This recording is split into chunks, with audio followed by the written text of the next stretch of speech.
You know we lost our lease. Thanks so much for your support so far, but we've got to get all of these footballs out of here by the 31st, and we're going to make it worth your while. If you're a Chiefs fan, a Bulldogs fan, a Michigan Wolverines fan, write on the website an instant promo code for all 4 of those footballs. That's right, the Chiefs have 2 of them.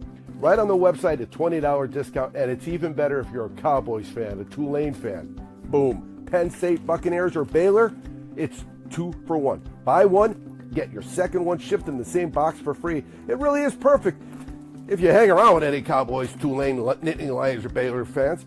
So thanks in advance for helping out, because we don't want to have to pay to move these things. ChampionshipFootballs.com, the coolest present that'll open that day, guaranteed.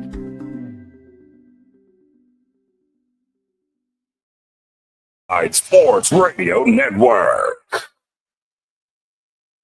Little roller up along first. Behind the back. We'll get Star there. Here comes Knight in the next one. See you in Pittsburgh. Can't wait. All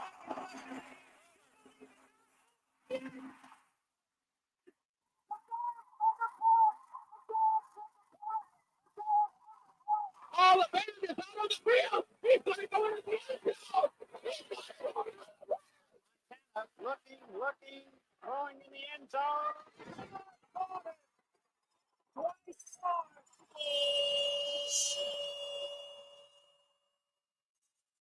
You're tuned into Game On with Josh Silverberg and Eric Bowe. Talking all things sports. It's Game on! Yeah, game on! Game On, right here on the Worldwide Sports Radio Network. What is up, everybody? We are live.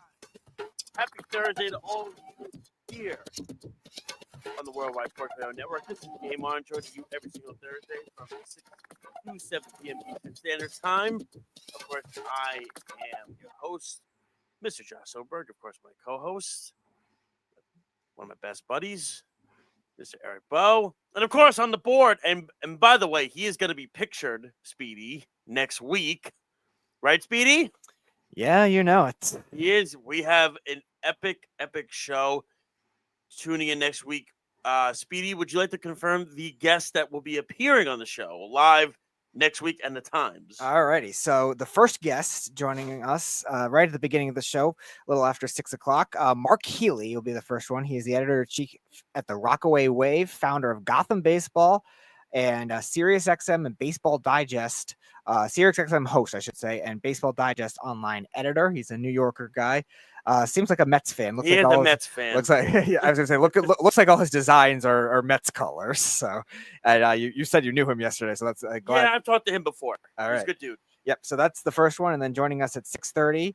He's been on the Sports Loudmouth a few times. Is Dan Szymborski. He is the senior writer for Fangraphs. He is a contributor for ESPN.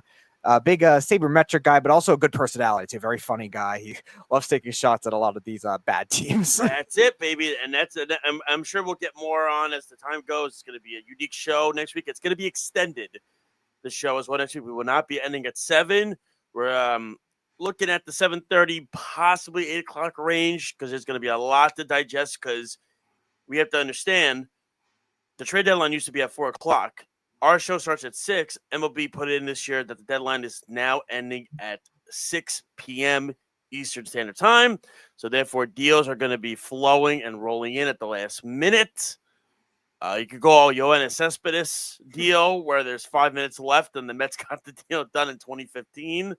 Last-minute deals do come in. They come and waves and everything like that. So, you're going to want to check out. It's going to be a great show next week. It's going to be fantastic. We will be the only show on the Worldwide Sports Radio Network during that time next week, because this Job of the Mouth are moved to Mondays and Wednesdays. So they will have their predictions on Wednesday. Check us out on worldwidesportsradio.com, YouTube, Instagram, Periscope, Spotify, Apple Podcasts, and, of course, Job of the Mouth have their TikTok. We have a lot to get into. We're going to get into the career. It's going to be a little music theme of Ozzy Osbourne and the inspiration and the influence he had on the world of music. Of course, the Prince of Darkness, as they used to call him. So we will get into a little Ozzy Osbourne conversation. The Wheel will be back again. and we will finish that up and everything. Eric, my friend, and and of course the Justin Fields news that Jet fans, we were sweating it. Thankfully, it was as good and the best case scenario as you can have for something like that. Eric, how are you, my friend? I am well. And don't forget, Josh, the all, as always, as advertised, as anticipated, of course, to end the show with a "you're better than that." Of course. I have Absolutely. a good one, I think, tonight. Wait till you see what this one is. Oh, well, we're excited. Now everybody's excited. We're all tuning in. Of course, you could call us at 631-672-3108 is the number to call. Went to the Mets game yesterday. Had about took my my wife was home with my youngest. Took my oldest Caleb to the Mets game. He hadn't been to a Mets game in a couple of years. And for those that follow me on Instagram, if you saw the videos, you saw everything. Pete Alonso's his favorite player. He got the entire package in one day. He got a Alonso home run. He got Lindor getting a couple of hits, and he got Edwin Diaz coming in with Timmy Trumpet and Blaster Jacks. So he got everything in one game for that kid. When's the last time that trifecta happened? I tell you, man, it's been a while, but also shout out to my parents. They were fantastic. I say, he wanted ice cream so badly, and now at Citi Field, they have an option. Obviously, you have the regular cup, and then you have the ice cream helmet. Of course, that doesn't go away. But now Citi Field has the home run apple bowl, which is huge. And my father bought it for him. I thought he was just going to get the helmet. He comes back with a bowl, and he ate the whole ice cream. He ate the whole thing, and he had a box of popcorn. He ate that whole thing. Man. So he went to town, and then he had a swim lesson yesterday after he was done, and he was having a ball there. He went to town yesterday, and the Mets won, and it was a good time and everything like that. So it was good. Now Eric has to take, of course, Chris to a Yankee game. That's right. He's a big Aaron Judge fan. Well, you know what? It's where we live. Speedy, you know this because you live out here too. It's tough from where we live to get to Yankee Stadium, but it's a trek. It's a trek to get there. Parking is always so the thing is you always have to pay for parking when you go to a Yankee game. Whether it's the garage or at Citi Field, I always park by the tennis stadium, and I do that. I don't pay for parking and everything like that. And it was like I said, the only downside was batting practice doesn't really exist anymore. We got there early, and batting practice they didn't even have it.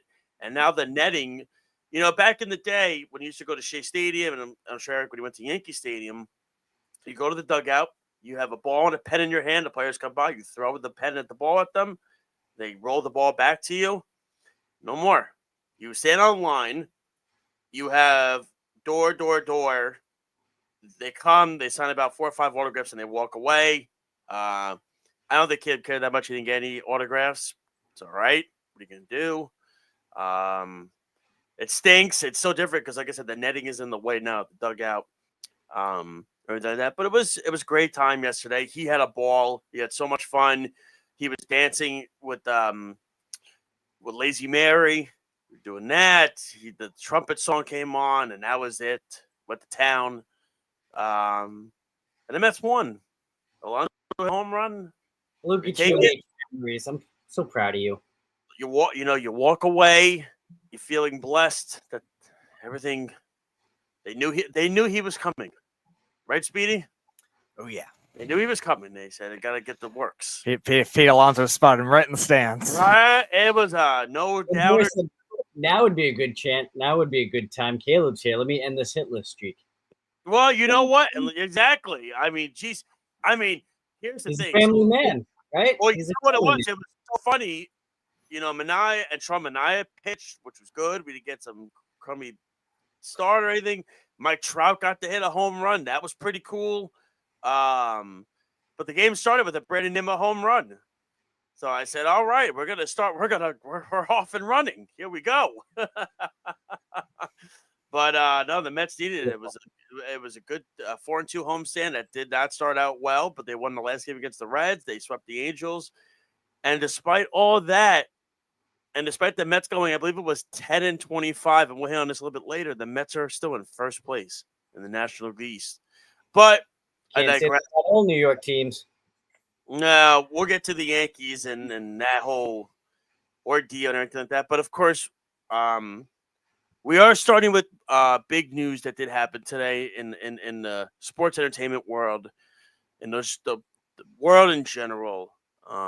He's had a very interesting career, to say the least. Eric, obviously, we'll touch on this as well. Speedy knows about it as well. And it's insane. It is the passing of Hulk Hogan at the age of 71. Terry Bollea, his real name. He's had a lot of highs, a lot of interesting things that have come about. The moments that you remember, and here's the thing: I'm still a wrestling fan. I was a WCW guy growing up. Everybody knows. You know Hulk Hogan. When you think of Hulk Hogan in WCW, you think of the NWO, and that changed the game of wrestling. Period. Him with Kevin Nash, and of course Scott Hall, who was no longer with us now, as well. So you look into that perspective, and you take into account of, and Aaron and I had this. Speedy members, we had these arguments forever. Speedy is laughing. He knows it was the only wrestling debate in the weekend crunch history. It was forever. Arrow was always the Hulk Hogan guy. I was always the Randy Savage guy, and everything of that nature. And when you think of Hulk Hogan, you think of, Hulk Hogan. Whether you like him or you didn't, he helped pave. Now, wrestling was in the territories at the time. And what Hulk Hogan did, he was a game changer in professional wrestling. What Hulk Hogan was in the professional wrestling is when you think of people who are not wrestling fans, but you still know the name John Cena. You know that name. You think of it, you know The Rock. You know Stone Cold Steve Austin. Maybe some people know Sting, you know what I mean? But the main ones, Goldberg. Goldberg, of course. But what I'm saying, like when you think of the wrestling fans who don't watch it at all, like my wife doesn't watch wrestling, but if you ask her, name me 3 wrestlers, boom, off the top of her head, she'd probably say Hulk Hogan, John Cena, The Rock. It's just the mainstream. You might say Randy Savage too. You can, but the difference was with these 3. Is what they did was they also went to Hollywood, and they went outside the wrestling. They went outside the ring of, and paved their way. And when you think of the golden age of wrestling, because it was called the golden era at the time in the WWE, the main guys you could think of were Hulk Hogan, Andre the Giant, Randy Savage, Roddy Piper. Those are the names. What'd you say? Said Hollywood and acting career. Exactly. And when you think because remember, Andre was, he was in, what was the movie? Princess Bride. Of course, Roddy Piper was doing his shows and everything in his movies that he did. Randy Savage, I don't think really did any movies. But he was just a name that was well regarded. Probably one of the greatest Slim Jim commercials ever. And everybody's to a Slim Jim. Everybody remembers that. Everybody knows that. The tone of how he spoke. And again, Hulk Hogan was really the guy that I think helped pave the way to what wrestling is today. Some might agree, some may not. It doesn't matter to me or you. What he did was he brought butts to the seats when he was performing. WrestleMania 3, for example, Pontiac at the Pontiac Silverdome against Andre the Giant was regarded as one of the biggest matches of all time. Now, of course, when you look at wrestling today and you see the difference in ring styles compared to what it was back in the 80s, it's night and day. But what Hulk Hogan did was a mainstream guy that brought everything and then some to the world of wrestling, and he tried to get out of it to go to Hollywood. It didn't really work out for him. He went back to WWE. And then, of course, the big thing happened when he went to WCW when Ted Turner bought him and left. He left Vince. Vince McMahon wanted to move on and move from the golden era and start building the Bret Harts, the Shawn Michaels, the Razor Ramones, all that. And you saw Hulk Hogan, you saw Randy Savage, you saw Ric Flair, Roddy Piper later on go to WCW with Ted Turner buying these guys and trying to help build a roster that already had the likes of Sting and DDP and everything like that.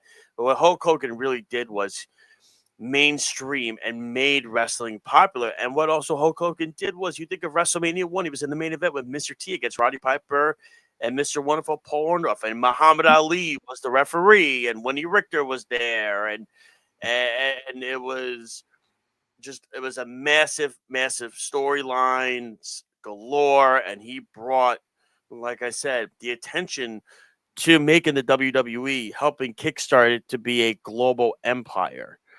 And WWE started buying out the territories because they had the money from a la the Hulk Hogan's of the world and bringing it all over the place and bringing, say your prayers, eat your vitamins, the whole shebang, blah, blah, blah, blah. And then you also think of arguably the biggest heel turn in the history of professional wrestling when Hulk Hogan in the red and yellow leg dropped Randy Savage at Bash at the Beach and joins Kevin Nash and Scott Hall with the NWO. And that changed with Eric Bischoff, of course, and that changed the game, period. That changed everything about how wrestling was. And you're seeing it today with WWE and AEW. You're seeing it now. It was WWE versus WCW, the Monday Night Wars. And again, I was a fan of the losing side with WCW because it got stale and guys had creative control and So the positives that Hulk Hogan brought to life really was something special at the time when, and like I said, put butts in the seats, glued eyes to the television, and he was so mainstream. Everybody knew him. Everything, and then some, like I said, trying to do the movies, the Mr. Nanny movies, did the shows in the Miami show with the beach and everything like that, and everything of that nature, and then recently, of course, we've had the times where things have gone, awry for him from, the whole stuff that, with the racism stuff and with Booker T, that came out, and that was a really horrible look for him. The stuff that was going on with his family, with he estranged himself from his daughter, and he hasn't had a relationship with his daughter since 2023, and she almost died giving birth, and he wanted to get back to talking to her on his terms, and then the whole ordeal is a whole thing, and they talked a few weeks ago, literally, I think it was, 2023, they talked, and she told him to slow down with life. He didn't want to, and everything like that. Then the sex tape came out with the whole Bubba the Love Sponge stuff, and that was out there.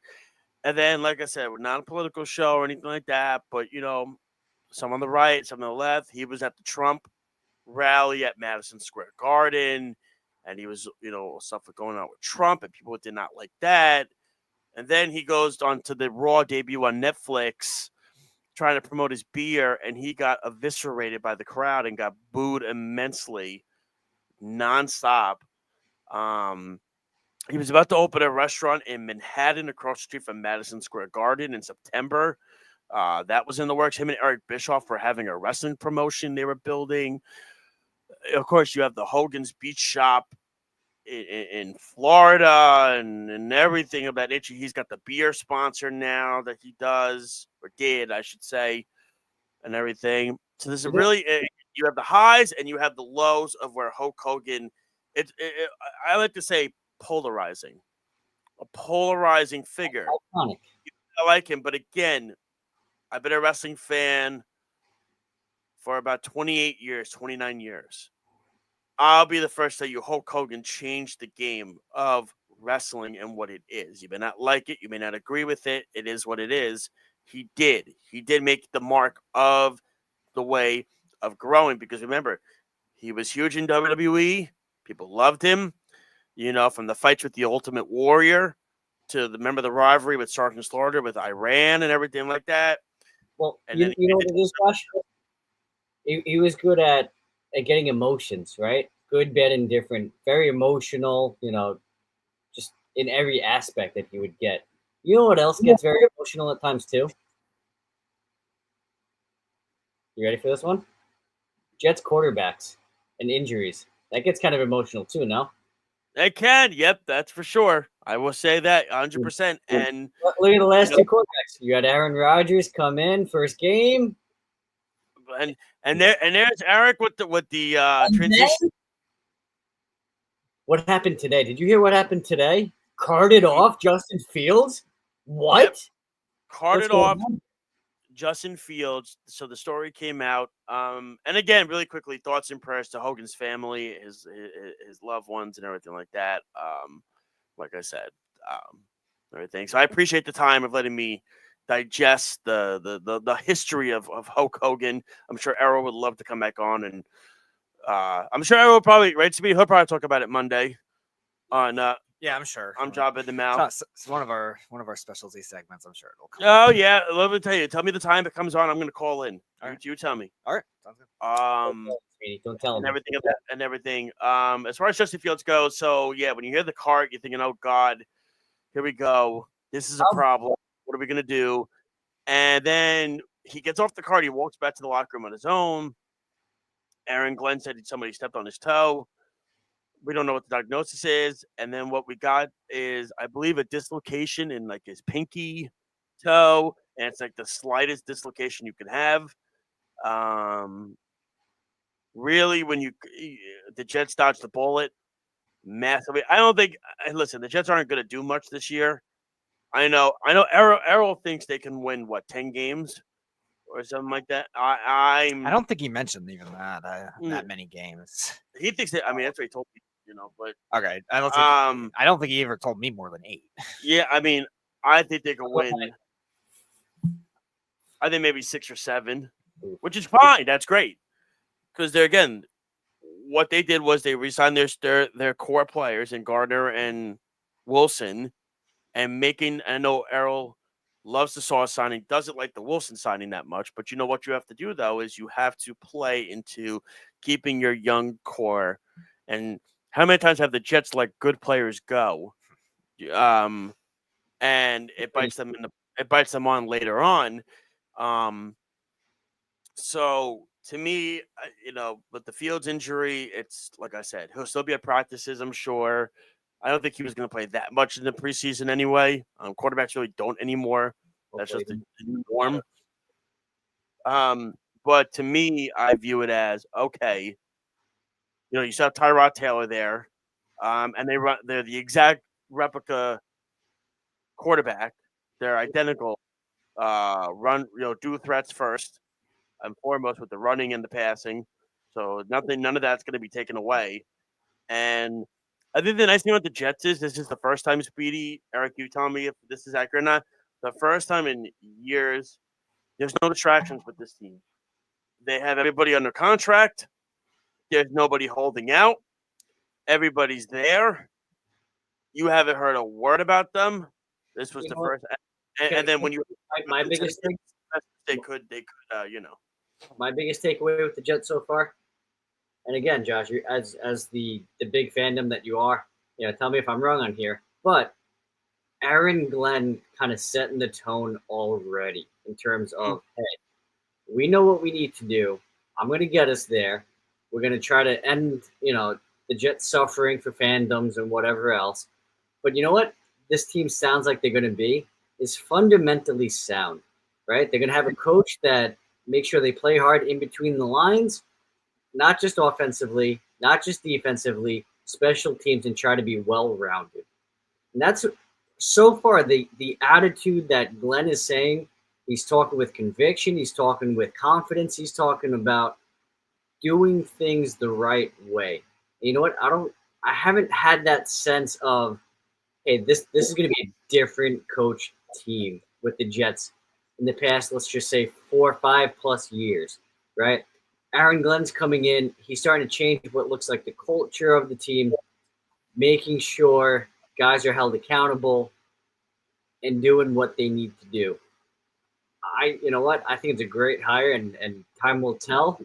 But right now, the talk is the talk, and I do think that Glenn will get them to walk the walk. But I think Glenn is kind of changing the culture of Jets football right now.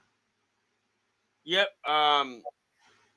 Like you said, I think the thing is the one thing Aaron Glenn can take with this team that a lot of these coaches don't is that he was drafted and he was an all-pro for this organization. He was there for the Rich Cotites, the lows.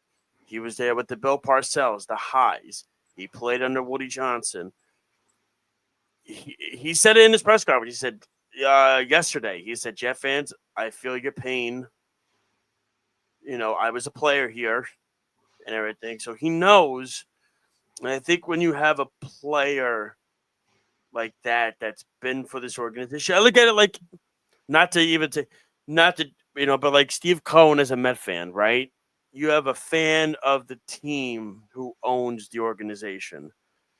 So they, just as badly as you do, want to win, because they're a fan of the team, just like Glenn. He was a player for this organization. He's seen the struggles. He wants them to win. It's going to take time. Okay. Like I said, I said 6 wins, 7 wins, maybe. But I want to just see growth from this team. That's all I care about. Daryl Muji seems to have his head on his shoulders as a GM. He's made the right moves. Like I said, Bougie went out there. He signed the core players. They didn't do any splashy pickups for free agency. They signed all their draft picks. There's no holdouts. Every player showed up, which is it's as good. It's as good as this under the radar Jets have been in years upon years upon years. And that's the reality, because for years you had when they drafted the Zach Wilsons, and then they signed Aaron Rodgers, and then it was this and it was that, and the Hard Knocks and all that. It was just constant. And now it's like, okay, we could breathe a little bit. Let's set our structure, our standard of football that we want, put it in place, and let's see where it goes. And again, I don't have expectations for the Jets. I don't. I never will until they prove to me otherwise. But I mean, I like Glenn has done all the right. I've heard his practices are night and day compared to Salah's, where Salah would never hold guys accountable when they make a mistake. He would say they're grown men. They know how to fix it, but then on the next play they wouldn't fix it. They do the same thing again. Changing the culture one day at a time. Yeah, Glenn's making them do like up downs, suicides when they make a penalty. Like, you get a punishment for it. You know what I mean? And you get pulled.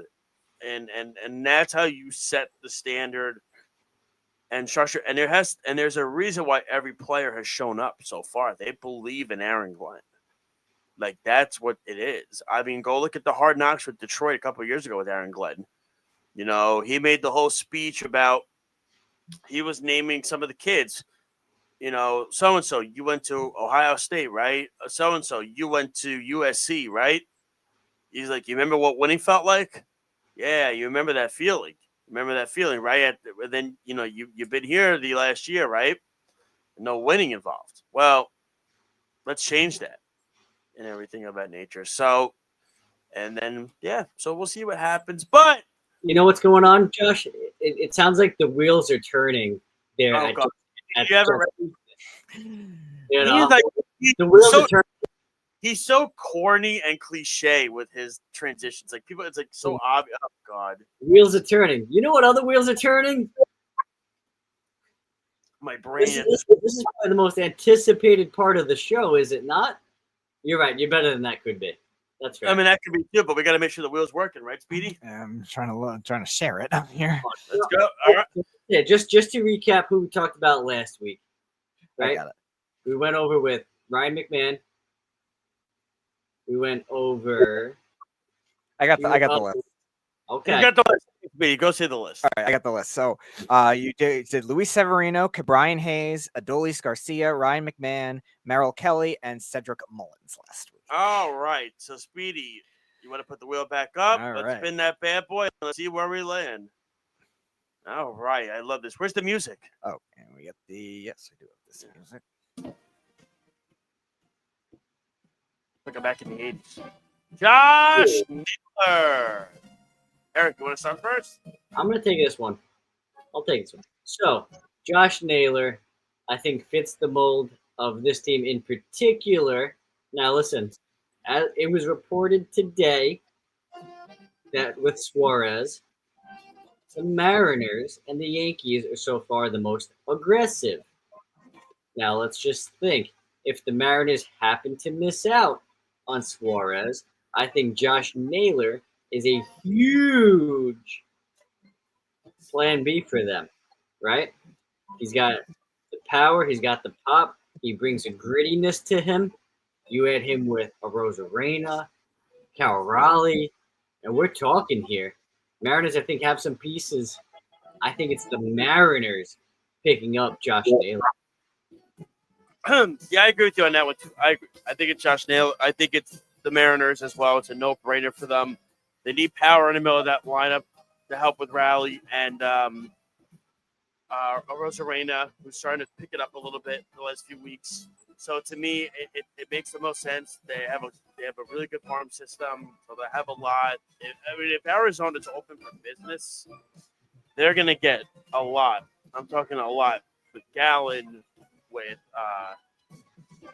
Marapelli, with Naylor. They're gonna, somebody said Ketel Marte would be discussed, but they're not going to trade Marte or Corbin Carroll. They're the faces of the franchise. That's not happening. But I think Naylor will end up with the Seattle Mariners. All right. Next up. Well, they're in a fun position, right? They have some core guys. Ketel Marte, Perdomo, Corbin Carroll, Alec Thomas, right? They got some guys. Hey, sticking with it. It's an Arizona Diamondback episode, Zach Gallen. Josh, what did you start? So for me, obviously, starting pitching is a need for a lot of teams. The Yankees. I don't know if the Mets are going to go this route anymore because they got Manaea back, they got Senga back. Montas has pitched pretty good, so I don't know. And of course, you have Pearson already there. Holmes as well has been, progressing with the piggybacking. Maybe with the Budo or something. Maybe they bring up Ivor Nolan McLean. The Red Sox are going to be in this conversation, I would imagine. Chicago, the Cubs desperately are going to be in this conversation.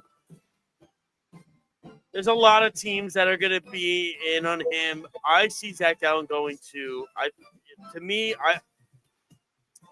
If I had to pick a team, if they don't get Sandy Alcantara, I think it's the Chicago Cubs to end up with Gallen. I think that's a good fit for them. They can fix what he's doing.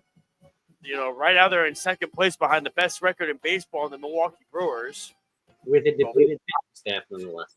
Yeah, the Milwaukee Brewers are another team that could use another starting pitcher. So, I mean, but I think he ends up in Chicago with the Cubs. I do think he gets traded. See, you just named quite a few teams, and I don't think he's going to any of them.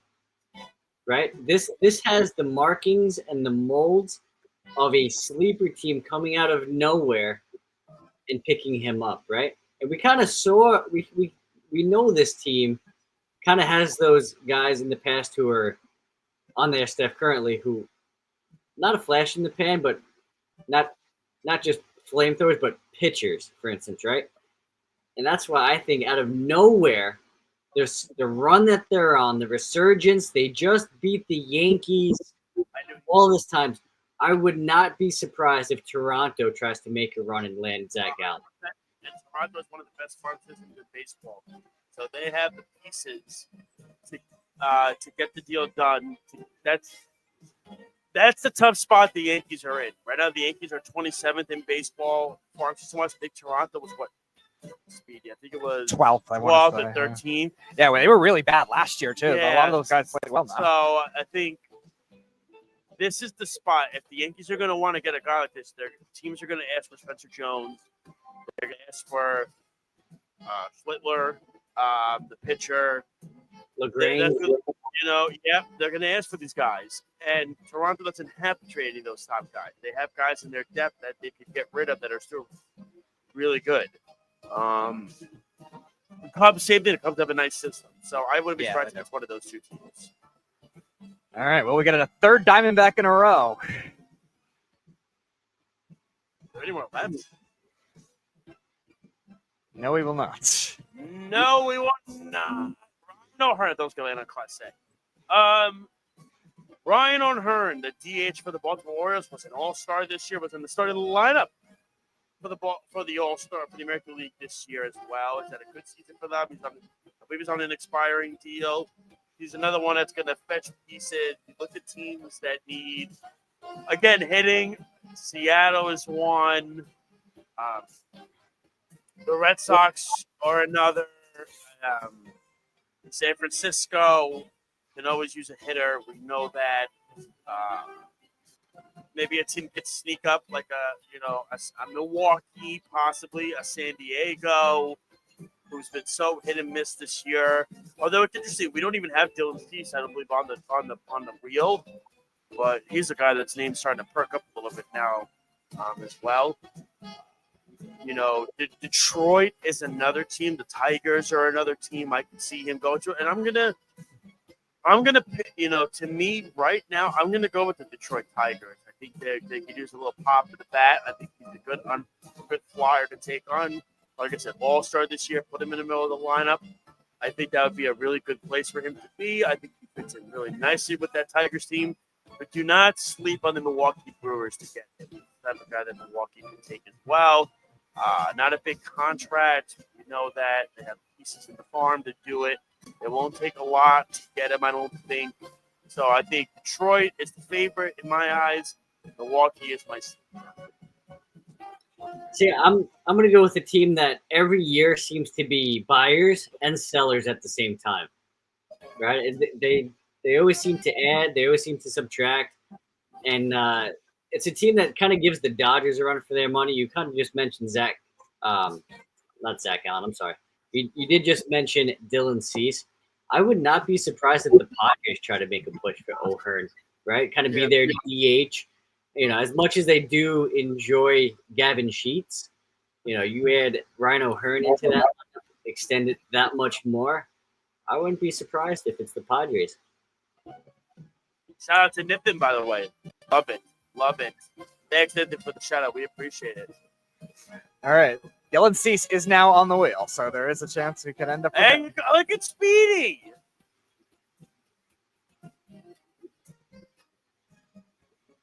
Who's it land on? Alex Bregman. And I think this is an easy one. Coming up to the last week, if Boston didn't make its run, they would have been up there. And everything like that. I don't think he's going to get traded. I think he's going to stay put. I think this is an easy one. I think because Boston had that run, Boston's going to be more buyers. It's just so weird because Jared Durant doesn't even play. That's the weird thing. But I think Bregman stays. Listen, I think it kind of got solidified for him to stay once Devers got traded, right? Once Devers was on the go, I think it kind of made things real simple. The third baseman obviously be Bregman now. Once he's healthy and ready to go, I think he stays too. I don't think they signed for that contract to trade him, and you definitely don't trade Devers if you're going to trade Bregman as well. Though they trade Devers, they've been better, and the Giants have been worse. So interesting how that works. But yeah. All right, next one we got. I love the music.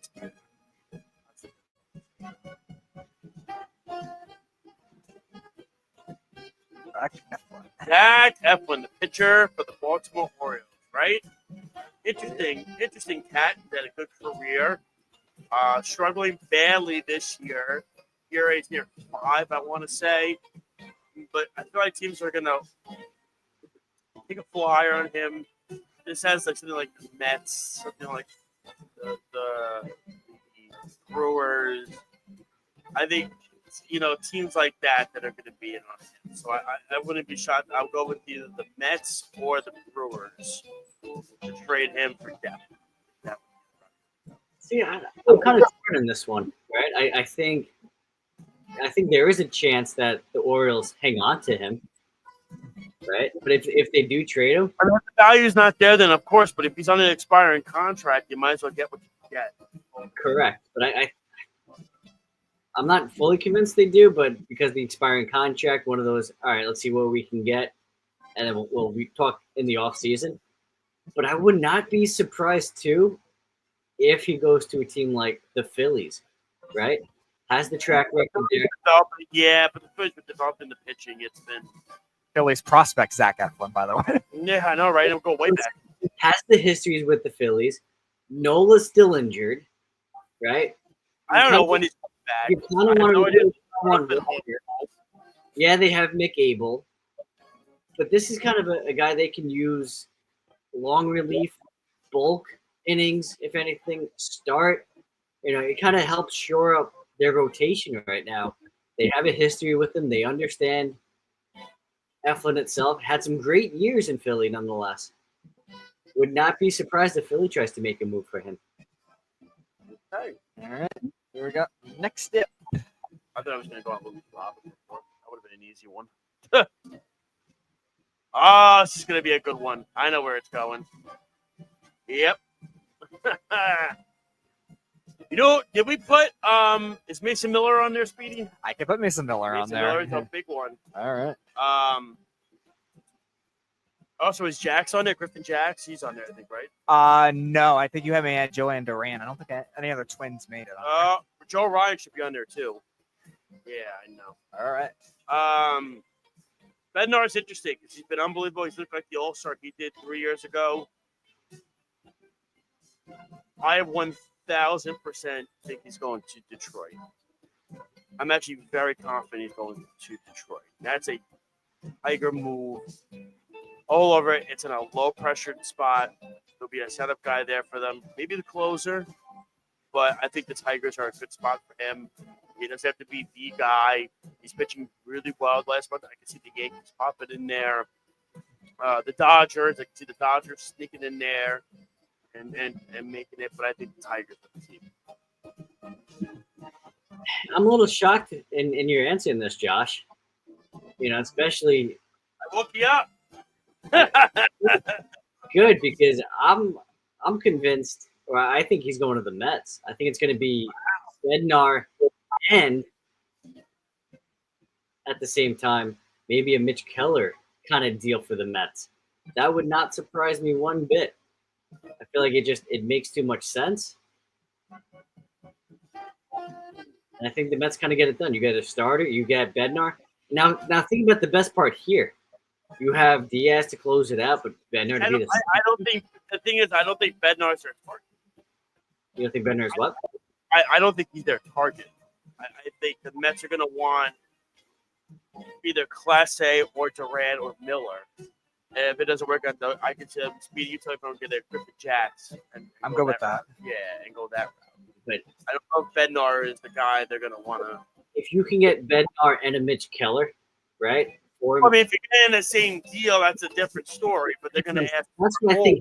I think they kind of get it done that way, right? Even if it's for a Mauricio, for instance, right?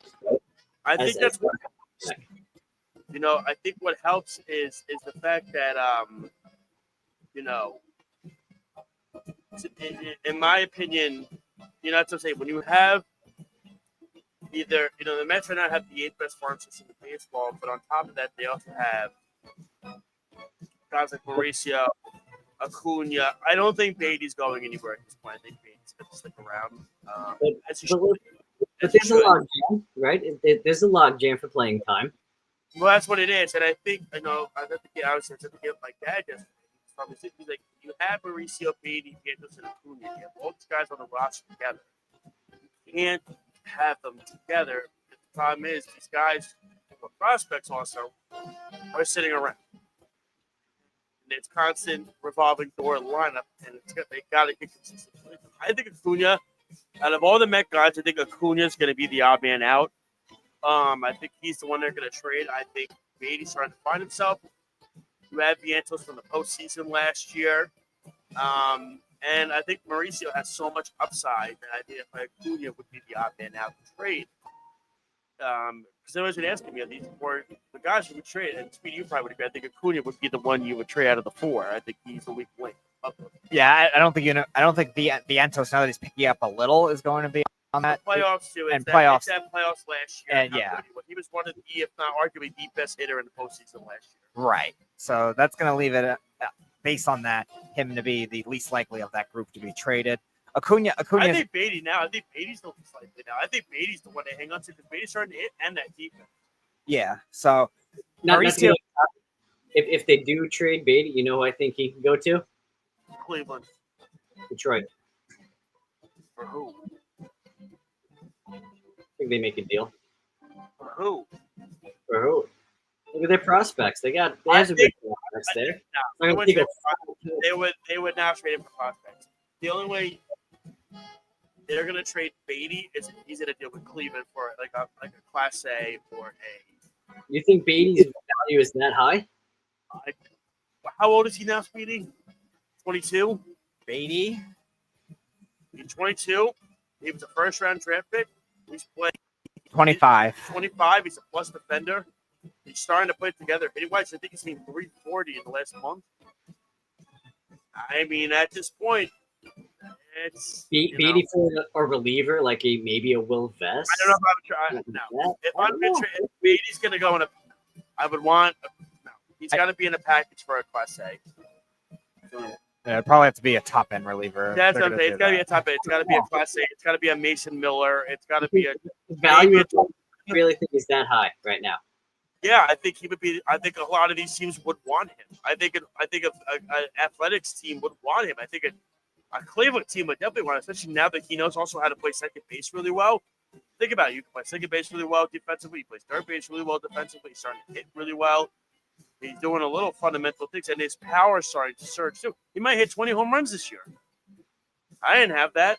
No, I didn't have that. I didn't think that. Who's next on the wheels? All right. Brett Beatty is not on the wheel. Good. Back-to-back relievers. Ryan Helsey from the St. Louis Cardinals. And the Cardinals are kind of falling out. I'm sure Nolan Arenado is also going to be in conversations. I can see that being also a back to the Yankees, possibly. We'll see. Helsey's fascinating. But to me, I think the team he's going to go to is the Dodgers. The Dodgers need relief help. They're not getting the year they filled out of Kirby Yates. Tanner Scott's now on the IL for who knows how long. Epidemic, they say in LA, when you pick up a baseball and you have an arm, you're going to go on the IL at some point. That's just how it works. But I think he goes to the Dodgers. They have the farm to do it. They have so much depth in that farm to do it because their international signings are outrageous. That's why they're so good in the international market. They need relief help. I think Helsey's a good setup guy for them. So I think he goes to the Los Angeles Dodgers. You know what? I think the Dodgers are definitely going to be in play. If there's a bigger reliever that gets traded, obviously I think the Dodgers try to go for that. But he could be the best thing if Class A doesn't get traded, if Duran does not get traded. Another powerhouse team that I would kind of watch out for, making a deal this way. Listening to the world. Is our show over, Speedy? No. I'd be surprised if the Astros try to make a play for him. That's true. I consider it's another interesting one. Yes. Yep. You know, to go because Hader is looking like the old Hader now. So like that's what's keeping Houston afloat right now because he's still waiting for Jordan Alvarez to come back. Yep. Brady's just hurt his hamstring. Should be back. You get Helsley leading to Hader. Hader goes through a spell. You switch it up a little bit. Yep. Great. All right, let's see. Do we have time for some more? What's a good one? Give me a good one, Speedy. We're going to end on a good one. Legend. Yes, that's Lugo. All right. We got one more after this, I think. Wait, who? For the Mets? No. We'll do one more name after this. Oh, yeah.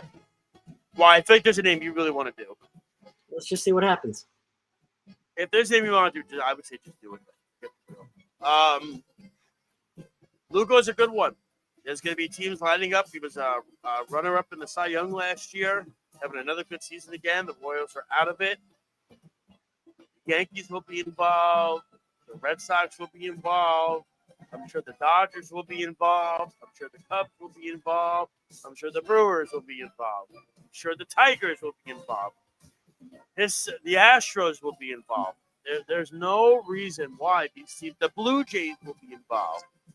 There's no reason why these teams will not be. He's got a great contract. It's very affordable. He's having a good season.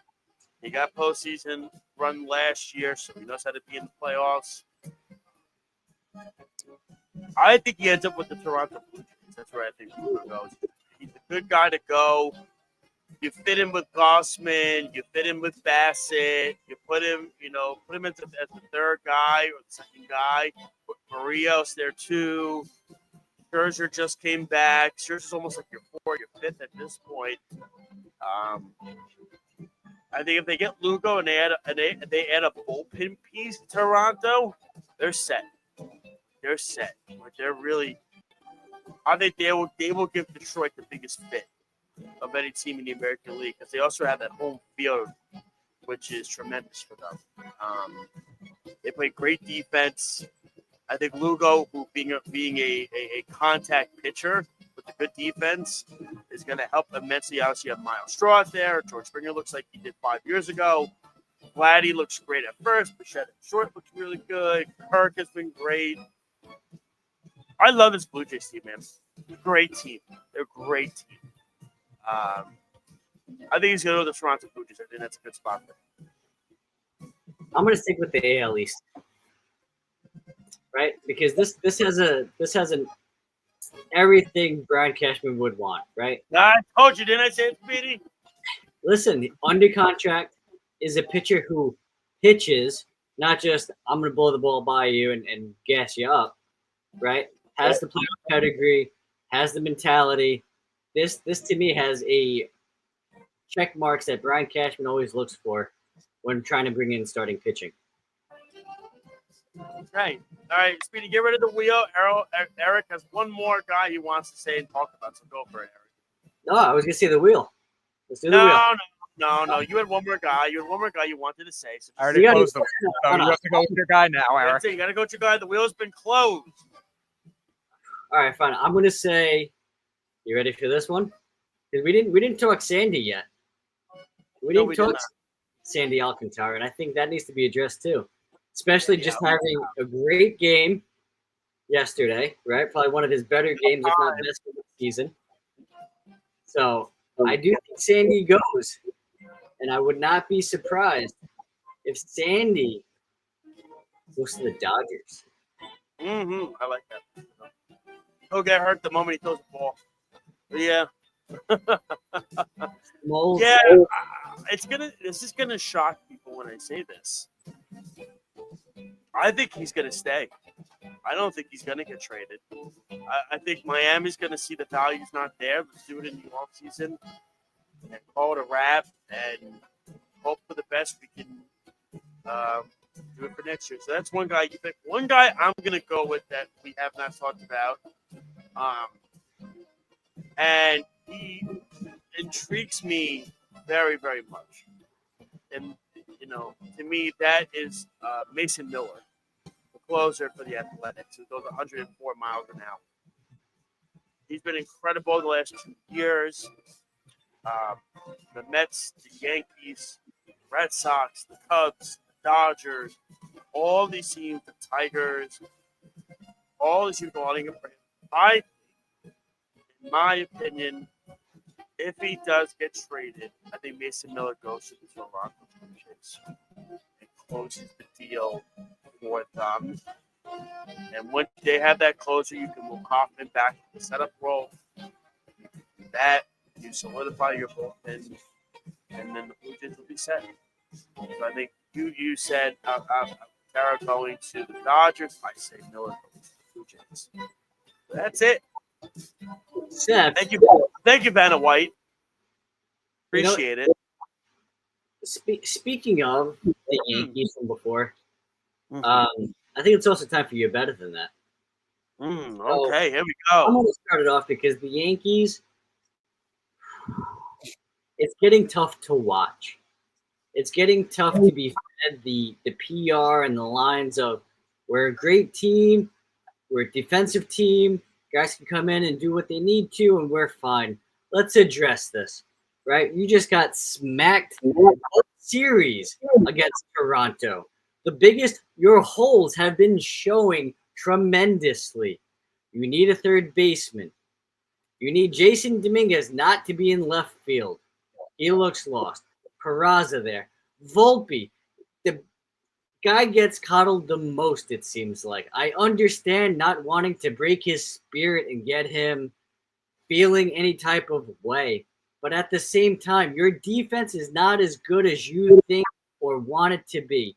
You got embarrassed in the World Series because your defense and fundamentals were lacking. You got Glaber. You don't need Glaber. Goes out, is an all-star. You move Glaber. It's Glaber's defense. Lack of everything. The Yankees' defense fundamentals is non-existent. You know how you beat the Yankees? You put the ball in play. Those are the teams that they do and are going to struggle with the most. But then you're going to sit here and say, we're a good defensive team. We're a good team. We got this. What were the expectations of the Yankees? Right now, they're not even division. They're looking at a wild card when this team should have been the repeat favorites to go to the World Series. Absolutely atrocious. I hope my tone is changing for next week's show after the trade deadline, but it's not looking good. I'm going to be realistic here. But the Yankees, come on. You got literally embarrassed in the World Series. You got embarrassed after the World Series with the amount of trash talking going on about how you're lacking fundamentals, you're lacking defense, you're laughing stock with it right now. Yankees, come on. You're better than that. Mine is not directly related to a sports team. It's related to a sports analyst. And I watched this today. It really is insane. And when I view and I'm watching this program, I said this is why I don't watch this program. That's number one. Number two, it was embarrassing that because they had a glitch with something and they couldn't fill 10 minutes without a script. And that's Colin Cowherd. To me, the fact that he had Lincoln Riley on the show, the feed wasn't working. They had to break to a commercial, which is fine to come and get it fixed, but the commercial should be about, a minute or two? He was on commercial for 10 minutes because he didn't have a script with him. And they let him on national television and let this guy give takes without a script in his hand. It's embarrassing. Speak for yourself, number one. Okay? You've been doing this for how many years? Figure out how to talk without a paper in your hand or a teleprompter, whatever he uses. And do your job. Do your job correctly and not embarrass yourself and have to go to a 10-minute break. Come on. You're better than that. But then again, Fox is cutting all the shows anyway at this point. So, I mean, what does it matter? Check out all the great shows like Job in the Mouth on Mondays and Wednesdays at 6 o'clock. And check out, of course, all the great shows. Right, should be 6 o'clock or 7? 7:30. 7:30. See, that's why I asked you to correct. 7:30. Of course, check out the Weekend Crunch with Errol and Speedy on 103.9 FM, the Online News Radio Network on Saturdays at 7, or when the New York Islanders are playing after their games. Snowman in the morning. And, of course, here with Game On every Thursday at 6. Again, great guest for next week. Speed, just the names of the guests one last time. You don't have to just the names of them. Yep. Mark Healy. Mark Healy is the first one, right after the start of the show, a little after 6. And then Dan Szymborski at around 6:30. Beautiful. And we're looking forward to it. The show is going to be extended. We are starting directly right at the mark at 6 o'clock. Pencils down. The bell has sounded. You are done. The trade deadline is ending at 6 o'clock. We are going to have our special Game On trade deadline episode. It's going to be fantastic. I know Job and the Mouth Crew, they're going to go over it the night before on Wednesday. So I'm sure news will be breaking as that goes down as well. But it's going to be a fantastic show next week. We're extending our time till 7:30, 8 o'clock. So that's going to be amazing. Looking forward to it. Excited about it. Can't wait for it. Any last words, Mr. Bo, before we leave? Listen, everyone, buckle up. 1 week left. Baseball trade deadline. Nothing Finally is here. You know what? We've seen that before. Well, listen, I think the MLB and the NHL trade deadline are the two best ones. It's not close. Listen, is this the first time that you can remember Cashman coming out and saying, we need to address some needs on the team? Well, I mean, yeah, of course, but it's also, you don't have to be a moron to see it. I mean, it's pretty obvious. Correct. But you know what? Listen, we've seen in the past your team is good where we are. 100%. Like I said, and again, check us out, worldwidesportsradio.com, YouTube, Instagram, Periscope, Spotify, Apple Podcasts, and of course, Job on the Mouth have their own TikTok, so you could check everything there and so much more. It has been a pleasure, Speedy, of course. Thank you so much, my friend. Oh, yeah. We'll talk to you next week. You'll be on with us. It's going to be a good show. Can't wait. Eric, it's going to be a good show next week. Buckle up. But don't forget to check out and tune into Job in the Mouth and Some Men in the Morning as they'll preview all of it for you before Thursday's Game On Trade Deadline episode.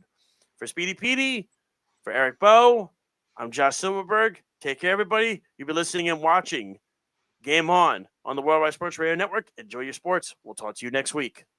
It's the Worldwide Sports Radio Network.